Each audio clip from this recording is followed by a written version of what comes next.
Ipakita mo ang buong video, hindi yung highlights lang. Yan ang hamon ng ama ni Devin Haney na si Bill Haney sa ginawang pagpapakalat ni Ryan Garcia ng sparring session video ni Tank Davis at Devin Haney.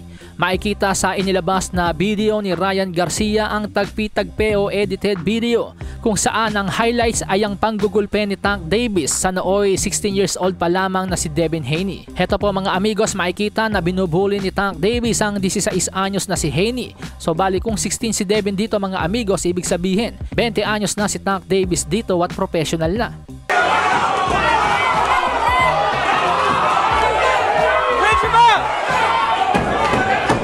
Sa naging welta naman ni Devin Haney kay Ryan Garcia, ipinagmamalaki ni Devin Haney na sa murang edad hindi siya tumupi kay Tank Davis at sinasabing binayaran sila sa naging pustahan nila ng ama ni Adrian Broner.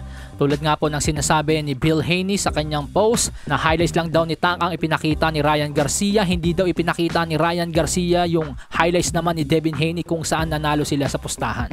Nag-react naman si Errol The Truth Spence sa ginawa ni Ryan Garcia at sinabi na peke ito. Hindi naman malinaw kung ano ang ibig sabihin ni Spence sa pagsasabi ng peke, kung tinutukoy ba niya ay dahil edited ang video o hindi buo ang inilabas ni Ryan Garcia, or sinasabi ni Spence na peke ang pagkatao ni Ryan Garcia dahil ang mga sparring session nga daw po ay hindi dapat inilalabas. Sagrado po yan ayon sa mga trainers, boxers, managers o promoters. Napakomento rin si WBC Lightweight World Champion Shakur Stevenson sa kumalat na sparring session ni Tank Davis at Devin Haney. Ani Shakur Stevenson, buo naman daw talaga ang puso at tapang ni Devin Haney, alam niya ito. So balit hindi pa daw siya nagulpe ng ganong kalala kahit pa sa naging sparring session nila ni Terence Crawford. Sabi nga ni Shakur Stevenson, mga amigo, sana raw ikalat din nila yung naging sparring session nila ni Tank Davis.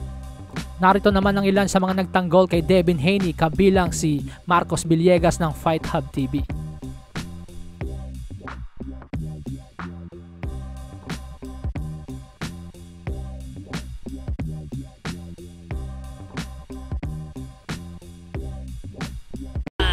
Ng baraha, patunayan mo sa akin ha, sino man